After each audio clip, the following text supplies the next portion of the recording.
Monsieur le Président de la République française, Monsieur le Secrétaire général des Nations unies, Monsieur le Président, Mesdames et Messieurs les chefs d'État et chefs de gouvernement, Mesdames et Messieurs, je tiens tout d'abord à exprimer mes plus sincères condoléances aux familles et aux proches des victimes des attentats de Paris, ainsi qu'au peuple de France dans ces moments difficiles. Je peux vous assurer, Monsieur le Président, que le Cambodge se tient fermement aux côtés de la France dans sa lutte contre ceux qui commettent ces actes barbares. Monsieur le Président, Mesdames et Messieurs les chefs d'État et chefs de gouvernement, Mesdames, Messieurs, le changement climatique est le défi majeur de notre temps et ses effets sont ressentis depuis quelques années déjà. Les aspects principaux du développement humain, tels que l'agriculture, la sécurité alimentaire, l'accès à l'eau, la santé, les migrations, la pauvreté, sont sous la menace du changement climatique. Les 17 objectifs de développement durable récemment adoptés par l'Assemblée générale des Nations unies pourraient être compromis. Actuellement, au Cambodge, les agriculteurs font face à des modifications des régimes pluviométriques saisonniers et à des périodes de sécheresse prolongées qui affectent la production agricole et la sécurité alimentaire. La fréquence et l'intensité des catastrophes naturelles n'ont pas cessé d'augmenter. En 2013, des inondations ont coûté à mon pays 2% de son produit intérieur brut, touchant près de 380 000 familles dans 20 de nos 25 provinces, et 168 vies ont été perdues, dont la majorité étaient des enfants. En tant que représentant d'un pays en développement, je souhaite vivement que le principe d'équité soit au cœur des négociations dans les 2 semaines à venir. Le Cambodge, comme beaucoup d'autres pays dans cette Assemblée, est dans une phase critique de son développement.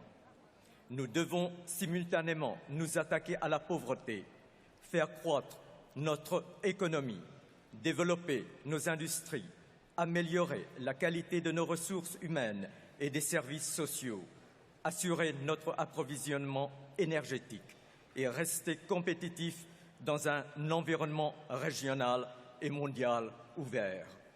Dans le cadre de ce programme de réforme, le Cambodge a adopté des objectifs clairs pour la lutte contre le changement climatique qui sont énoncés dans notre contribution prévue déterminée au niveau national.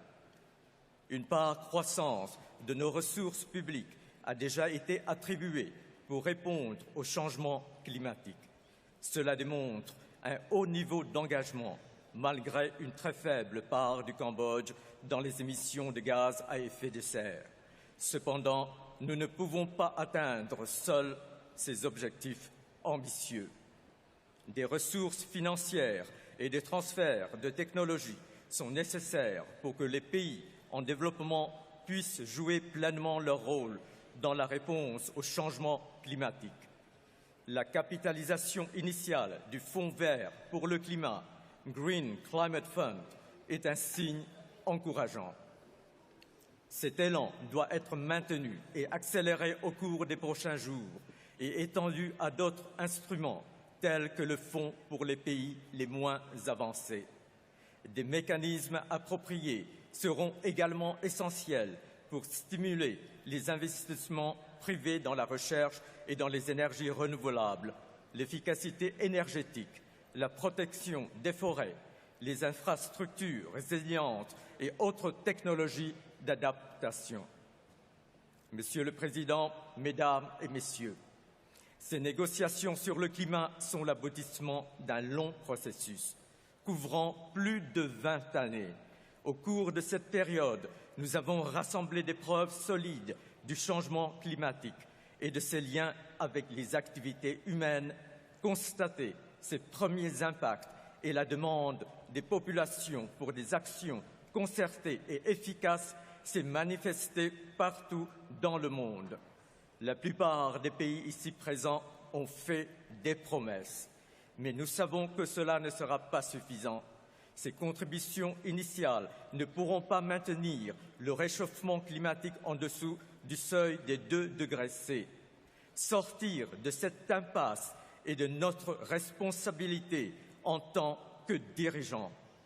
Nous avons devant nous les faits, nous connaissons les solutions et nous savons qu'il est possible de lutter contre le changement climatique tout en menant nos sociétés sur la voie d'un développement durable. Nous ne pouvons pas et nous ne devons pas fuir nos responsabilités. Les décisions à prendre ne peuvent pas attendre.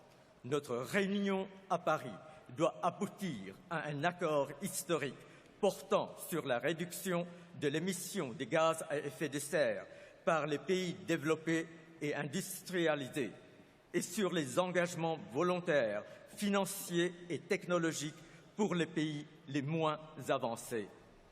Je vous invite donc à donner aujourd'hui à ces négociations l'impulsion audacieuse que nos peuples ainsi que les générations futures sont en droit d'attendre. Je vous remercie.